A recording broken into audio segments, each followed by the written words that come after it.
People keep asking me if I lost it, if I threw something, if I raised my voice. I didn't. And somehow that's the part that scares people the most. My name is not important. What happened in my house on a Tuesday afternoon in October, that's what matters. That's what I've been sitting with for the past 3 weeks, turning it over in my hands like a stone I can't put down. My wife told me I should talk about it. She said, "You've been too quiet, and quiet like that isn't healthy." She knows me better than anyone alive. So here I am. I'd been away for 11 days. A property matter up near Sudbury. My brother Len and I had inherited a small parcel of land from our uncle years ago, and we'd finally found a buyer. The kind of thing that takes longer than it should, more signatures than you'd expect, and more back and forth than either of us had patience for. But it was done. I was heading home 2 days early because the last meeting got pushed, and I had no reason to stay in a motel room watching hockey highlights I didn't care about. I didn't call ahead. There was no reason to. It was my house. My wife knew roughly when I'd be back. I just wanted to drive, stop at the Tim Hortons outside Barrie, get a large dark roast, and be in my own kitchen by 3 in the afternoon. That's what I was thinking about when I pulled into the driveway. Coffee. Home. My wife's laugh. I noticed the cars before I even got out. There were 2 vehicles parked along the side of the house that I didn't recognize. One was a newer model SUV, dark gray, Ontario plates. The other was a sedan I'd never seen before. My son-in-law's truck was there too, backed in the way he always does, like he's planning to leave fast. I sat in my car for a moment, just sat there. My daughter and her husband had a key. They'd had one for years. She used it sometimes when she came to pick up things her mother had set aside for her, or when they watered the plants that one summer we went out to the island. That was normal. Fine. But those other 2 cars, I didn't know them, and something in me, something low and quiet, took notice. I went in through the side door, the one off the carport, force of habit. I didn't announce myself. I set my bag down on the bench by the door, the way I always do, and that's when I heard it. Laughter. From the kitchen. Loud, comfortable laughter, the kind that comes from people who feel completely at home. I heard my son-in-law's voice, a higher-pitched laugh that I recognized as his father's, and a woman's voice I didn't know. And then I stepped into the hallway.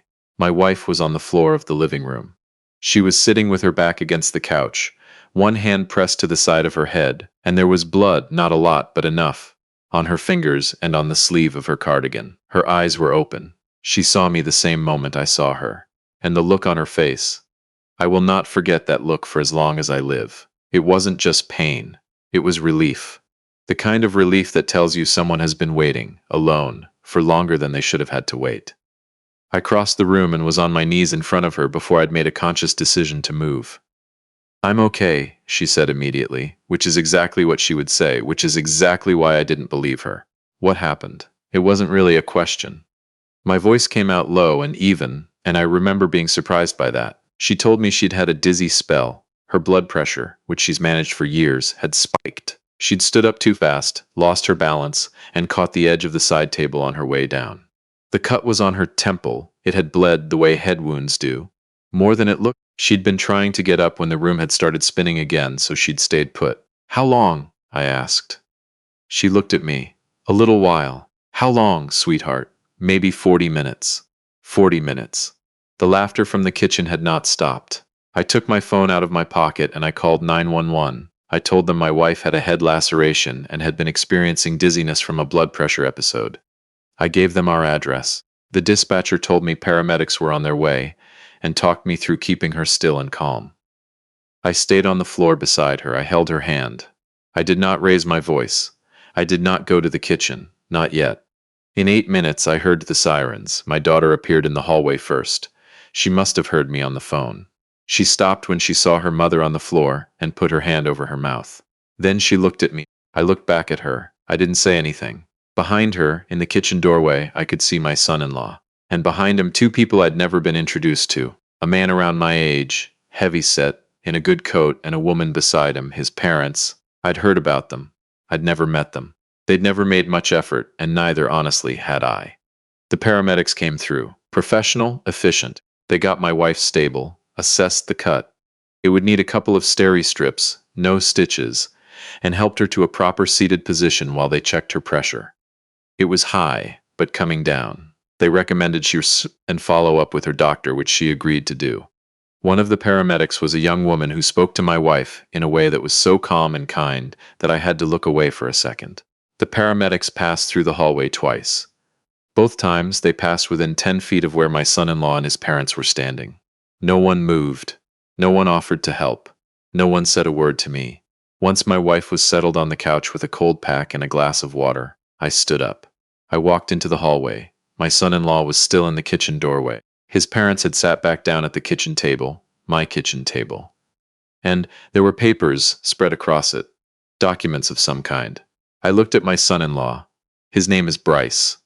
He's 34 years old. I've known him for 9 years. I walked my daughter down the aisle at their wedding. I gave a speech. I meant every word of it. How long has your mother-in-law been on that floor? I asked him. He shifted his weight.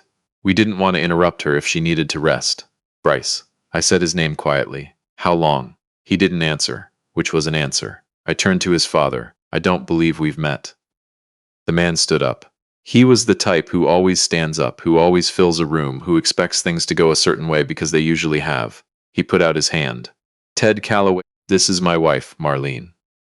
I didn't take his hand. Why are you in my home, Mr. Calloway? He glanced at Bryce. Something passed between them, the kind of look that has a whole conversation in it. Then he picked up one of the documents from the table and held it out toward me. We're here because there's a matter we'd like to settle. A business matter. It involves the lakeside property, the Muskoka parcel your son-in-law has been managing. We understand there may be some questions about the title, and we wanted to formalize things while we had the chance. I want to stop here for a moment and explain something about that property, because it's important. 3 years ago, I added my son-in-law to the administration of a small piece of land I own up in Muskoka, cottage country, about 2 hours north of the city. It's been in my family since the 70s.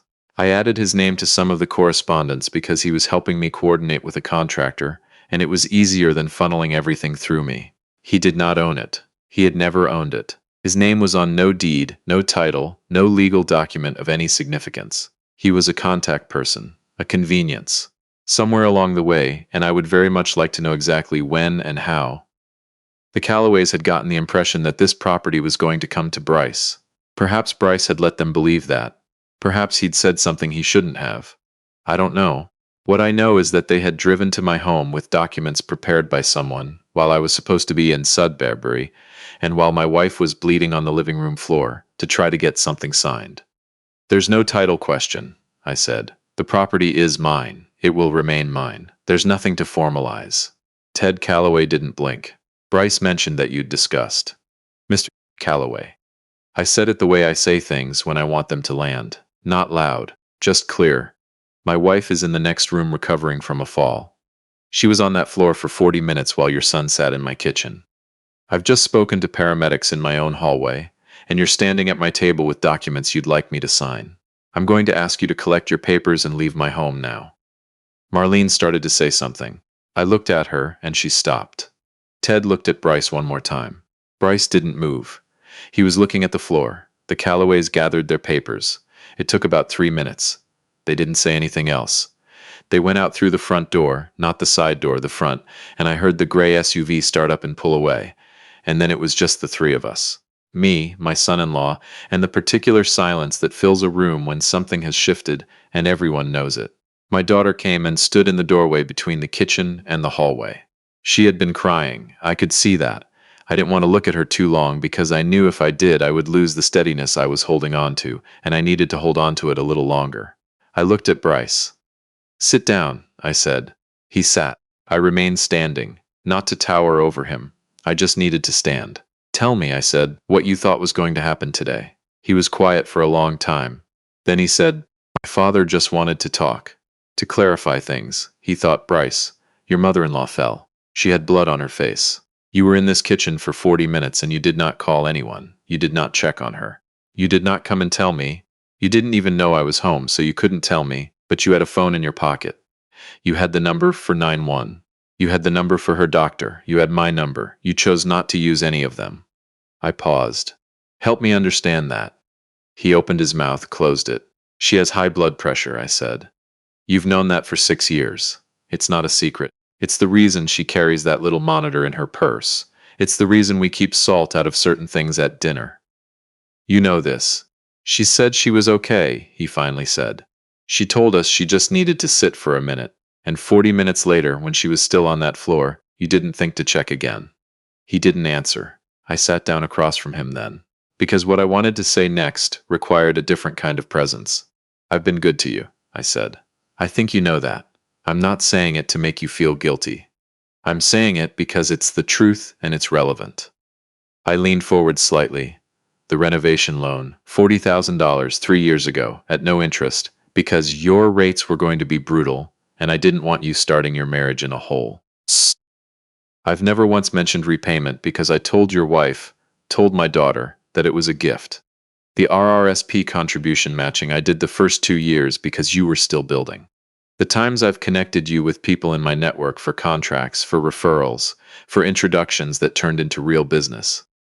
Do you remember those things? He was looking at his hands.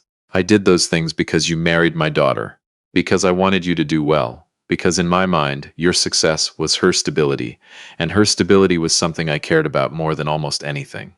I stopped for a moment, let that sit. And today I came home to find my wife bleeding on the floor of her own living room while you sat 8 feet away and let people who wanted to take something that was never yours try to pressure an old man's signature out of documents I'd never seen before. My daughter said his name softly from the doorway. I looked at her.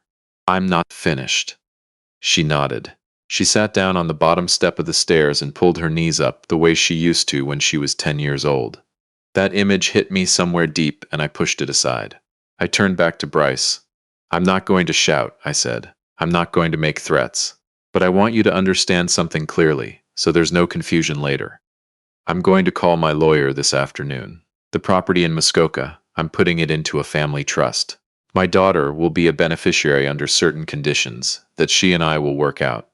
You will have no role in that, no claim to it, no access to any information about it. That conversation your father thought he was going to have today is over before it started. I let that land. The network I built for you, the contractor connections, the referrals, the introductions, I'm going to be honest with you and tell you I can't undo those relationships. Those people know you now.